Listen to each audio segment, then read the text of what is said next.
जो बात उठा रहे हैं वो बात है जो पूरे देश में उठनी चाहिए। वो बात ये है कि सीमा पार किस तरीके से लोग आते हैं और जाते हैं। वो हमारे देश की सीमाएं कई देशों से लगती हैं, पाकिस्तान से लगती है, चाइना से लगती है, बांग्लादेश से लगती है, म्यांमार से लगती है, लेकिन सब सीमाओं पर चौकसी भरपूर है, पूरी तरीके से नाकाबंदी है। लेकिन एक सीमा ऐसी है जो नेपाल की सीमा है, जहां पर बता दें आपको कि आना जाना बहुत ही आसान है, कोई भी आता है। और जितनी तस्करी होती है, जितनी चीजें होती हैं, जितनी समस्याएं होती हैं, वो वहीं से ज्यादा हो रही हैं। तो हमारे साथ कुछ ऐसे लोग हैं जो एक पार्टी से जुड़े हुए हैं, प्रबुद्ध जनता पार्टी। तो ये लोग कह रहे हैं कि भाई इसका भी एक कोई ना कोई नियमितीकरण होना चाहिए, ऐसी व्यवस्था होनी चाहिए। तो आइए हम इनसे बात करते हैं। सबसे पहले हम पार्टी के प्रवक्ता से बात करेंगे। तो सर, आप जैसे पार्टी के प्रवक्ता हैं तो अपना परिचय दीजिए और पार्टी के बारे में बताइए और अपनी मांगों के बारे में बताइए। मेरा नाम सुजीत मिश्रा है। मैं प्रबुद्ध जनता पार्टी का राष्ट्रीय प्रवक्ता हूं।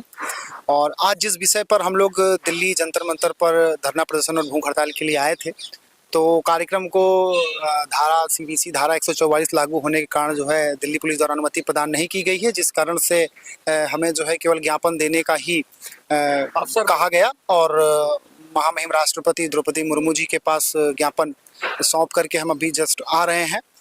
और विषय ये है कि भारत और नेपाल के बीच, जैसा कहा जाता है कि रोटी बेटी का रिश्ता है, सारी बातें ठीक है, लेकिन भारत और नेपाल की सीमा पर काफ़ी ऐसी चीज़ें हो रही हैं जो इस देश के लिए और इस देश के जो क्षेत्र से जुड़े हुए जो लोग हैं भारत नेपाल सीमा के आसपास के, उनके लिए बेहद बहुत अच्छी नहीं कही जा सकती है। 3 सूत्री हमारी मांग है, जिसका ज्ञापन हमने महामहिम राष्ट्रपति को अभी सौंपा है। सबसे पहली मांग हमारी ये है कि भारत और नेपाल आने जाने वाले जो लोग हैं, इधर से जाने वाले या उधर से आने वाले भारत और नेपाल के, उनका नामांकन होना बेहद अनिवार्य है और इसको अनिवार्य किया जाना चाहिए, जैसे अन्य देशों की सीमाओं के साथ है। क्योंकि कौन व्यक्ति नेपाल जा रहा है, कौन व्यक्ति नेपाल से आ रहा है, और तमाम मानव तस्करी या ड्रग्स या नोट समस्या जैसी चीज़ें भी भारत और नेपाल के बीच तमाम सुनने को मिलती हैं। और अंतर्राष्ट्रीय एक सर्वे भी बताता है कि नेपाल सीमा पर ही बहुत ज़्यादा मानव तस्करी होती है।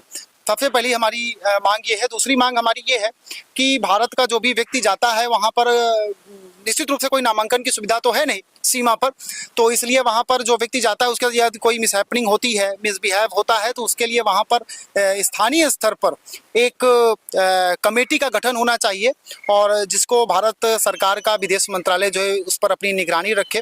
और इसके लिए हमारी मांग है कि भारत सरकार नेपाल सरकार के साथ बातचीत करे, द्विपक्षीय वार्ता करे, और इस पर निर्देशित किया जाए कि नेपाल में भारतीयों को उचित सुविधाएं और सुरक्षा का बेहद ध्यान रखा जाए। और तीसरी बहुत अहम मांग है हमारी, तीसरी मांग हमारी ये है कि जब कोई व्यक्ति भारत से नेपाल जाता है और नेपाल में वो होता है, उसके पास किसी कारणवश यदि वोटर सर्टिफिकेट यानी कि जो मतदाता पहचान पत्र है वो नहीं होता है, तो वो इंटरनेशनल यात्रा नहीं कर सकता है। इंटरनेशनल यात्रा से मेरा कहना ये है कि जैसे काठमांडू से कोई व्यक्ति दिल्ली आना चाहे, गोरखपुर, बनारस या भारत के किसी भी प्रांत की किसी भी कहीं भी आना चाहे, तो उसको वोटर ID कार्ड यदि नहीं है तो उससे हमारी सरकार, हमारा दूतावास 7,000 रुपए, लगभग 6200 नेपाली रुपए की मांग करता है, और जब हम उसको देते हैं तब हम अपने देश वापस आ सकते हैं।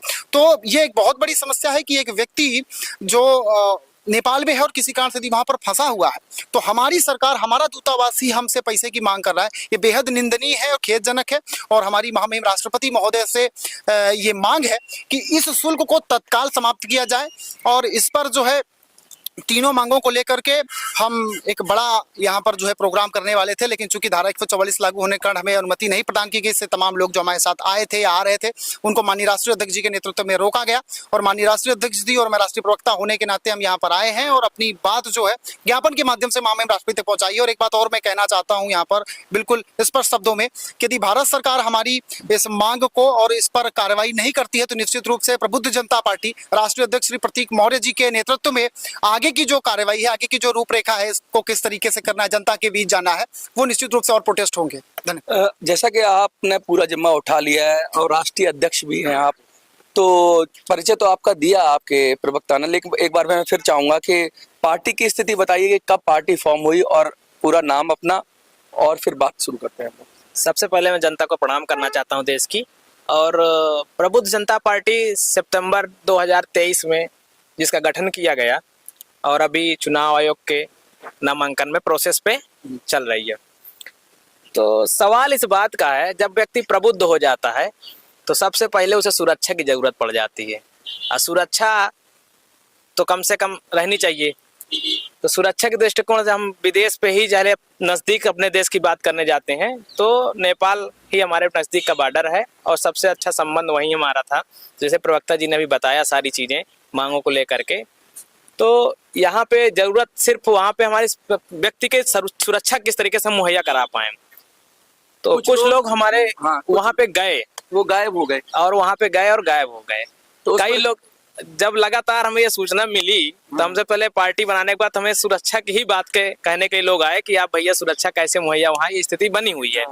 तो फिर मैंने जब वहाँ नज़दीक जाके देखा, जब बॉर्डर के आसपास भी लोगों ने बताया कि क्या हाल चाल है वहाँ पर है, तो कई समस्या ढेर सारी है। जैसे प्रवक्ता साहब ने 3 मांगों को बताया, तो ये मुख्य रूप से यही सबसे बड़ी समस्या थी कि वहाँ पे व्यक्ति असुरक्षित है हमारे देश के।